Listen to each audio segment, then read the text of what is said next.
Marcy's journal revealed all the missing details about Marcy's side of the story of Amphibia. Reading through all her adventures, one can't help but wonder, how does this all fit into the rest of the show? What is happening in the rest of Amphibia while Marcy is living her best life? I'll tell you in this video, as we are lining up the timelines of the girls' individual journeys up to their reunion. The second Marcy arrives in Amphibia, she immediately begins journaling. Evidently, at exactly the same time, Anne and Sasha find themselves near Wardwood and Toad Tower respectively. While Marcy is eagerly describing everything she sees, she somehow does not see the stairs right in front of her and falls several stories down into another part of the city. A couple of days later, Lady Olivia comes to pick her up from the hospital to introduce her to King Andrias. So, this is likely around the same time that Anne meets the Plantars. Sasha should already be in her prison cell by now. Over the course of the following weeks, Anne is having many adventures with the Plantars, while Sasha is slowly but surely building a reputation among the Toad soldiers. Meanwhile, Marcy fixes a bridge in Newtopia, becoming somewhat of a local celebrity. They each continue their new everyday lives until the next big things occur. That is to say, Marcy joining the Night Guard. When she goes to inform Andrias about it, he tells her about some frogs from the valley not wanting to pay their taxes. This is a direct reference to the episode Toad Tax that must have occurred not much earlier.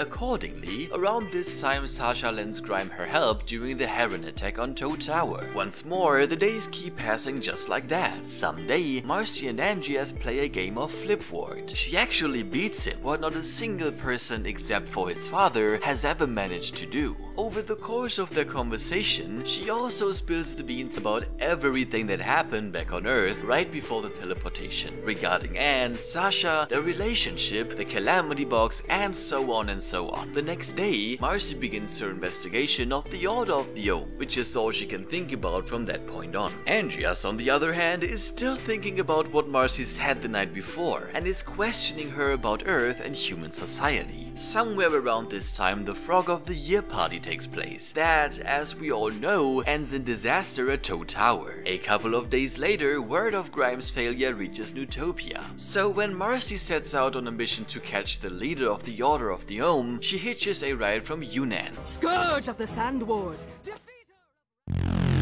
who's setting sail in search for Grime. Simultaneously, Anne and the Plantars also set out on their journey to Newtopia. Marcy and her crew leave the ship to fight and defeat the evil Captain Ernst, while Yunnan continues her journey. Originally, the plan was for Yunnan to return once she's done with Grime to pick them all up again. However, for a whole week there's no sign of her. During this week, Yunnan discovered the whereabouts of Grime through Percy and Braddock. She hunts him down, but is ultimately, literally, overthrown by Grime and Sasha, causing her to go astray. At the same time, Sprig and Polly cross Querula's Pass, where they stumble upon the Ohms Lissel and Angwin. Realizing that Yunnan won't be showing up anymore, Marcy explores the island and meets Joe Sparrow. She and her team use him to fly home. Back in Newtopia, Andrias promotes Marcy to Royal Advisor as a reward for defeating Ernst. Not long after, the barbarians besiege Newtopia, which is exactly when Anne and the Plantars arrive in the city. After some time, they meet King Andrias, discover new information about the Calamity Box, and then make their way back to Wardwood. In the meantime, Grime and Sasha are on their way to meet the Toad Council. And from this point on, the show accurately portrays what occurs when, particularly from the Third Temple on, where they all reunite. So for more Amphibia and cartoon content, subscribe to Frogtoons. And if neither of us get stabbed by a giant lizard, I'll see you next time.